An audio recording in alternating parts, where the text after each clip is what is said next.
Hello வணக்கம் மக்களே, welcome to அந்த நாள் ஞாபகம், the memories of an 80s kid, Tamil podcast by me Praveen Kumar. என்ன ஃபர்ஸ்ட் டைம் பார்க்குறவங்களுக்கு என்னை பற்றி இன்ட்ரடியூஸ் பண்ணி ஆகணும். நான் ஒரு தமிழ் ஸ்டாண்டப் கமெடியன். யூடியூப்ல வீடியோஸ் இருக்கு, அமேசான் பிரைம்ல வீடியோஸ் இருக்கு. பட் ஒரு வித்தியாசமான மீடியம்ல உங்களை மீட் பண்ணலாம் அப்படின்றதுக்கான நோக்கம் தான் இந்த பாட்காஸ்ட். சரி, பாட்காஸ்ட் பண்ணலாம்னு முடிவு பண்ணியாச்சு. எந்த டாபிக்ல பண்ணலாம் அப்படின்னு யோசிச்சேன். ஸோ நான் வந்து 1981 பார்ன். ஸோ 80s ஃபுல்லாகவும் கிட்டாக தான் இருந்திருக்கேன், கொஞ்சம் 90ஸ்லயும் கிட்டாக தான் இருந்திருக்கேன். ஸோ 80s கிட்ஸை பற்றி பேசலாம். அதாவது ஆஸ் அன் 80s கிட்ஸ் நான் சின்ன வயசுல எக்ஸ்பீரியன்ஸ் பண்ண விஷயங்கள் ஒரு டாபிக் பை டாபிக்கா ஒரு எபிசோடா பிரிச்சு பேசினா எப்படி இருக்கும்ன்றதுக்கான அட்டெம்ப்ட் தான் அது. ஒரு எபிசோடும் உங்களை வந்து பழைய நினைவுக்கு கொண்டு போகணும், பழைய நாஸ்டாலஜிக் மெமரிஸை கிரியேட் பண்ணணும், அதுக்கான எஃபர்ட் தான் இந்த பாட்காஸ்ட்.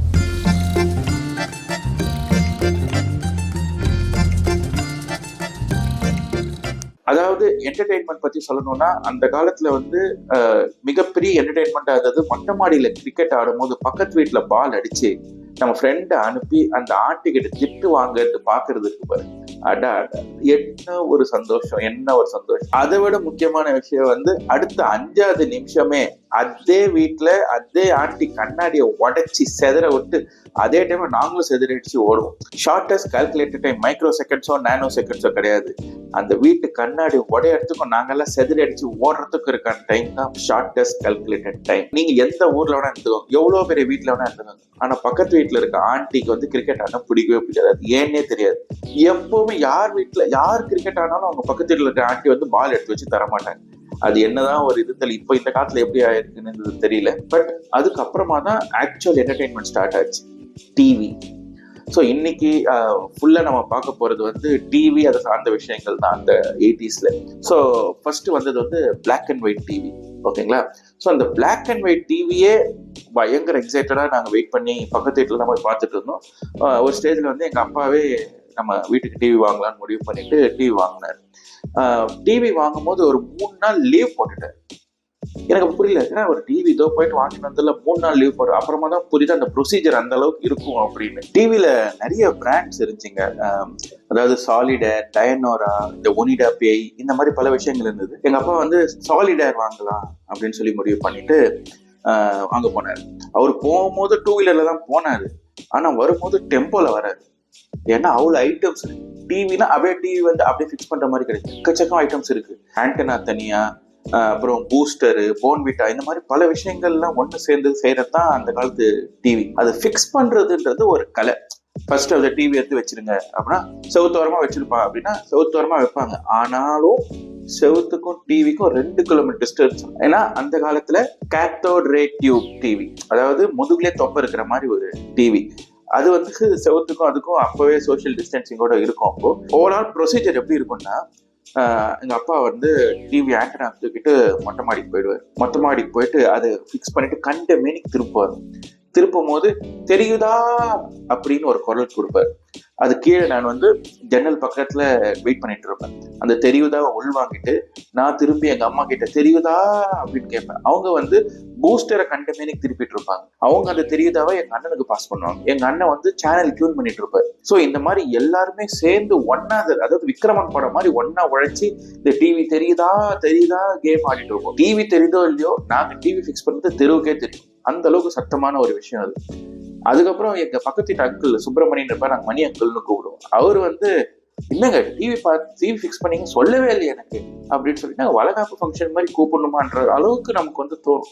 இருந்தாலும் அவர் வந்து உட்காந்துருவாரு, சே இவ்வளவு பெரிய விஷயம் நடக்குது, நம்மளும் அதுல இருக்கணும்னு சொல்லிட்டு அந்த டிவி தெரியுதா கேம்ல அவரும் பார்ட்டிசிபேட் பண்ண ஆரம்பிச்சிருவாரு. இந்த மாதிரி ஸ்கூல்ல கத்துக்கின மொத்த வித்தையும் இறக்கும்.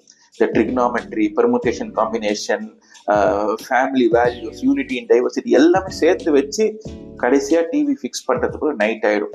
அப்பாடா டிவி ஃபிக்ஸ் பண்ணியாச்சு அப்படின்னு சொல்லிட்டு ஆன் பண்ணி பார்த்தா இத்துடன் நிகழ்ச்சிகள் டெல்லியிலிருந்து ஒளிபரப்பாகும் அப்படின்னு சொல்லி டெல்லிக்கு அனுப்பிடுவாங்க.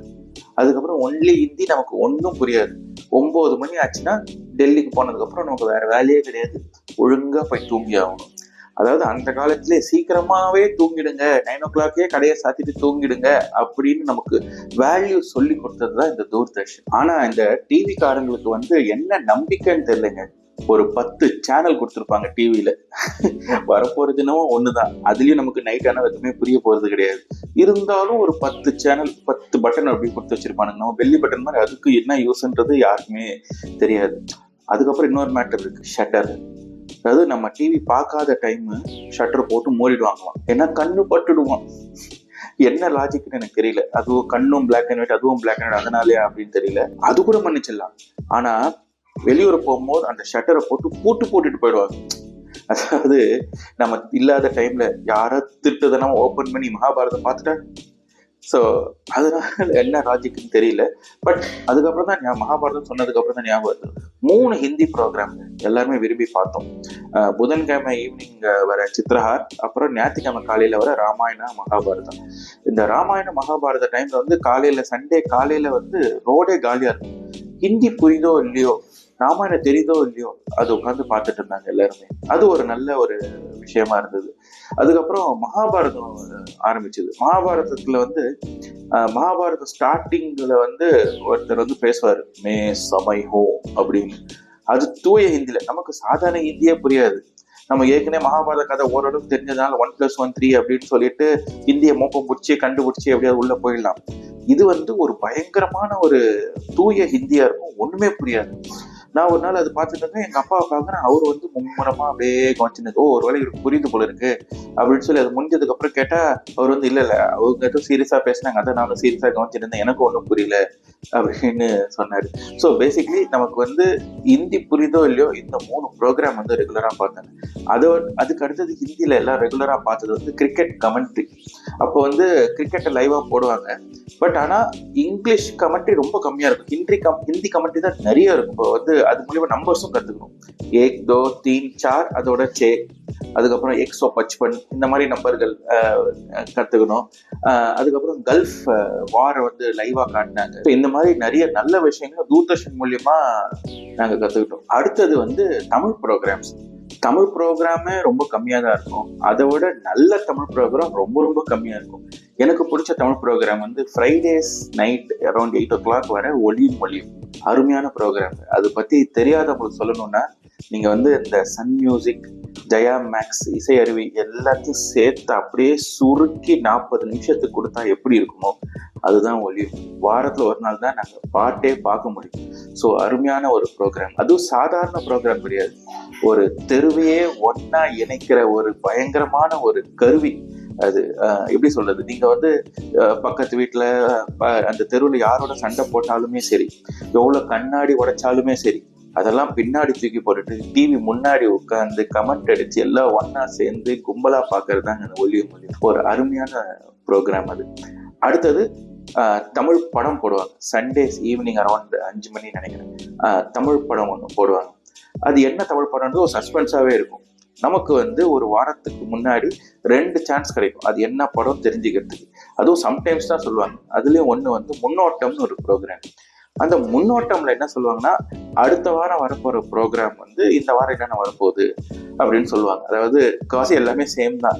5 மணிக்கு காண்போம் கற்போம், 7 மணிக்கு வயலும் வரும், 8:40க்கு நியூஸ், 9 மணி முதல் டெல்லியிலிருந்து ஒளிபரப்பாகும் அப்படின்னு சொல்லி அனுப்பிச்சிருவாங்க டெல்லிக்கு. அதுல வந்து ஒரு 50% சான்ஸ் இருக்கு சண்டே என்ன தமிழ் படம் அப்படின்னு சொல்றது. பட் மிச்சம் 50% வந்து ஞாயிற்றுக்கிழமை மாலை 5 மணிக்கு தமிழ் திரைப்படம் அப்படின்னு நம்ம என்ன மணிப்பூரி எக்ஸ்பெக்ட் பண்ண போறோம். பட் அந்த மாதிரி சொல்லி அமைச்சிருவாங்க. இன்னொரு ப்ரோக்ராம் இருக்கு, எதிரொலி அப்படின்னு சொல்லிட்டு. அது வந்து வாசகர்களோட லெட்டரை படிக்கிற ப்ரோக்ராம். அதுலயும் கடைசியில சொல்றதுக்கான ஒரு 20% சான்ஸ் இருக்கு சொல்றதுக்கு. பட் அதனால அந்த எதிரொலி ப்ரோக்ராம் ஃபுல்லா பார்த்து கடைசியில் சொல்லுவாங்களான்னு வெயிட் பண்ணிட்டு இருப்போம். முக்காசி சொல்லாம விட்டுருவாங்க. பட் இருந்தாலும் என்ன படம்னு தெரியாமலே டிவி முன்னாடி ஒரு 3 மணிக்கே உட்கார்ந்து ஒரு 5 மணிக்கு படத்தை வந்து எக்ஸ்பெக்ட் பண்ணி பாக்குறது வந்து ஒரு அருமையான ஒரு விஷயமா இருந்தது. இந்த தமிழ் சினிமான்னு சொல்லிட்டாலே அதுலயும் கண்டிப்பா பிளாக் அண்ட் ஒயிட் படம் தான் போட போறாங்க. எப்படியோ டிவி பிளாக் அண்ட் ஒயிட் தான். நீங்க ராமராஜனே கலர் ட்ரெஸ் பண்ணி வந்து ஃபுல் லிப்ஸ்டிக் வச்சு வந்தாலும் நம்ம பிளாக் அண்ட் ஒயிட் தான் தெரிய போகுது. அதுக்கான ஒரு பில்டப், ஒரு பிளாக் அண்ட் ஒயிட் படம் தான் போடுறாங்க அப்படின்னு. பட் அதுக்கப்புறம் தான் சீரியல்கள் வர ஆரம்பிச்சது. கையளவு மனசு, காசளவு நேசம், மர்ம தேசம், இந்த மாதிரி ரெகுலரா சீரியல் வர ஆரம்பிச்சு. ரொம்ப அருமையா இருக்குங்க. அதாவது 13 வாரம் தான் வரும், வாரத்துல ஒரு நாள் தான் வரும். அதாவது 13 × 23 நிமிஷத்துல சொல்ல வேண்டியதை கரெக்டா நச்சுன்னு சுருக்கமா சொல்லிடுவாங்க. அதாவது எக்ஸாம்பிள் சொல்லணும்னா, ஒருத்தர் வந்து ஸ்டெப்ஸ் இறங்கிட்டு வந்திருந்தாருன்னா இறங்கி முடிச்சிருவாரு விட்டு. பட் இப்ப இருக்கிற சீரியல் அப்படியே 13 வாரம் ஸ்டெப்ஸே இறங்கிட்டு இருப்பாரு. அதே மாதிரி டெத் சீன் ஆச்சுன்னா அப்படியே ஒருத்தர் இறந்துட்டாருன்னா அடுத்த சீன் அவர் போட்டோக்கு மாலை இருக்கும். பட் இப்போ வந்து 13 வாரம் ஆகும் அந்த டெத்து, அந்த பணத்தை எடுக்கிறதுக்கு. செத்து போன பணமே ஏஞ்சின்னு கை தட்டிட்டு அதுவே திருப்பி செத்துப்பாரு. ஸோ அந்த அளவுக்கு திருப்பி இப்போ இழுத்து இழுத்து அடிக்கிறாங்க. பட் அதுக்கப்புறம் தான் வந்தது ஜுனூன் / பிடிவாதம். இதுதான் ஃபர்ஸ்ட் மெகா சீரியல் எனக்கு தெரிஞ்ச வரைக்கும். அதுவும் அது இன்ட்ரடக்ஷன் சாங்கே இருக்கும் பாருங்க, பிடிவாதம் பிடிவாதம் பிடிவாதம். இது ஒரு முக்கியமான விஷயம் என்னன்னா, அது ஒரு நியூ ஜான்ரா ஆஃப் தமிழை இன்ட்ரடியூஸ் பண்ணுச்சு. இப்போ சென்னை தமிழ், கோவை தமிழ், திருநெல்வேலி தமிழ், மதுரை தமிழ் மாதிரி ஜுனூன் தமிழ் அப்படின்னு ஒரு ஜான்ராவை இன்ட்ரடியூஸ் பண்ணுச்சு. ஆதித்ய தன்ராஜ் நான் சொல்றது கொஞ்சம் புரிஞ்சுக்க முயற்சி பண்ணேன். இந்த மாதிரி விஷயங்கள் வந்து ஜுனூன் வந்து கொண்டு வந்தது ஃபர்ஸ்ட். எனக்கு ஞாபகம் இருக்க வரைக்கும் ஃபர்ஸ்ட் மெகா சீரியல் அதுதான். அதுக்கப்புறமா தான் கலர் டிவி வந்தது. கலர் டிவி வரும்போது DD2 அப்படின்னு செகண்ட் சேனல் வந்தது. அதாவது ஒரே சேனல் பார்த்துட்டு போர் அடிச்சு போன எங்களுக்கு வந்து செகண்ட் சேனல் வந்து மிகப்பெரிய வரப்பிரசாதமா இருந்தது. அதுவே மெட்ரோ சேனல் அப்படின்னு சொன்னாங்க. சிட்டில இருக்கவங்களுக்கு எப்படின்னு தெரியலங்க. நான் காஞ்சிபுரத்துல வளர்ந்ததுனால ரொம்ப டிரான்ஸ்மிஷன் ரொம்ப சுமாராகும். எல்லாமே புள்ளியா தெரியும், கிளியராகவே தெரியாது. அதாவது ஒரு பொமரேனியன் நாயை பார்த்தாலுமே டால்மேஷன் பார்த்த மாதிரி தான் இருக்கும், புள்ளியா கிளியராகவே தெரியாது.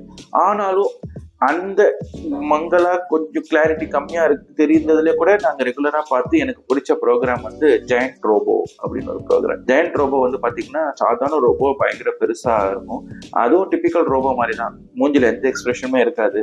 ஆனா ஊர்ல யாருக்கு போனாலும் தட்டி கேட்கும். டிபிக்கல் தமிழ் சினிமா ஹீரோ மாதிரி எங்க வேணும் தட்டி கேட்டுன்னு இருக்கும். அந்த மாதிரி விஷயங்கள் வந்து செகண்ட் சேனல்ல வந்து பார்த்தது வந்து எங்களுக்கு ரொம்ப பிடிச்சிருந்தது. அதுக்கப்புறமா வந்து இந்த VCP VCR அதெல்லாம் வராது. VCPனா வீடியோ கேசட் பிளேயர், VCRனா video cassette recorder. Summer vacation மறக்கவே முடியாது. சம்மர் வெக்கேஷன் வந்து பெங்களூர்ல இருந்து கசின்ஸ் எல்லாம் வந்திருந்தாங்க. அப்போ வந்து எங்க அப்பா வந்து VCR வந்து வாடகைக்கு வாங்கிட்டு வரேன் அப்படின்னு சொல்லிட்டு போனாரு. VCR VCP வாடகைக்கு வாங்கும்போது ஒரு 4-5 கேசட் கொடுத்து அனுப்புவாங்க கூட. அதுல வந்து பாத்தீங்கன்னா 3ஆம் திரை, முள்ளும் மலரும், தில்லு முள்ளு, முந்தானை முடிச்சு இந்த மாதிரி படங்கள்லாம் எடுத்துட்டு வந்தாரு. எல்லா படமும் நாங்க 3-4 தடவை பார்த்துருக்கோங்க. ஆனா தில்லு முள்ளு மட்டும் ஒரு நாளுக்கு 3-4 தடவை பார்ப்போம். அந்த அளவுக்கு ரொம்ப பிடிச்சி போன ஒரு படம். அது எந்த அளவுக்கு பார்த்து பார்த்து பார்த்து பார்த்து அதுவே கேசட்டே தேஞ்சு போயிட்டு செகண்ட் சேனல்ல அந்த மெட்ரோ சேனல் வந்து புள்ளியா வர ஆரம்பிச்சிச்சு. தேங்காய் சீனிவாசனுக்கு வந்து இந்திரன் சந்திரனை கண்டுபிடிக்கிறதுக்குள்ள கன்ஃபியூஸ் ஆச்சு. அதோட மோசமாச்சு எங்களுக்கு. எனக்கு ஒண்ணுமே தெரியல. அந்த அளவுக்கு நாங்க VCR VCP அவ்வளவு என்ஜாய் பண்ணது. அதுக்கப்புறம் நாங்களே ஒரு நாள் VCR வாங்கணும். அதாவது உலகத்திலே பெஸ்ட் காம்பினேஷன் எது தெரியுமா? ஒரு VCRம் ஒரு பிளாங்க் கேசட்டும். ஒரு பிளாங்க் கேசட் இருக்குன்னு ஒரே காரணத்துக்காக கண்டமேனி எல்லாத்தையும் ரெக்கார்ட் பண்ணி தருவோம். எல்லாத்தையும் ரெக்கார்ட். ஒரு நாள் போர் அடிக்குதுன்னு வயலும் வாழும்னா கூட ரெக்கார்ட் பண்ணுவோம். ஆனா முக்கியமா மறக்காம தவறாம ரெக்கார்ட் பண்றது வந்து ஒலியும் மொழியும். எவ்ரி ஃப்ரைடே வந்து நடுவில் போட்டு அட்வர்டைஸ்மெண்ட் இருந்தாலும் சரி எல்லாத்தையும் ரெக்கார்ட் பண்ணுவோம். பட் இதுலயும் ஒரு மறக்க முடியாத விஷயம் வந்து 1991 தீபாவளி டைம்ல வந்து தளபதி குணா ரெண்டுமே ஒரே நாள் ரிலீஸ் ஆச்சு.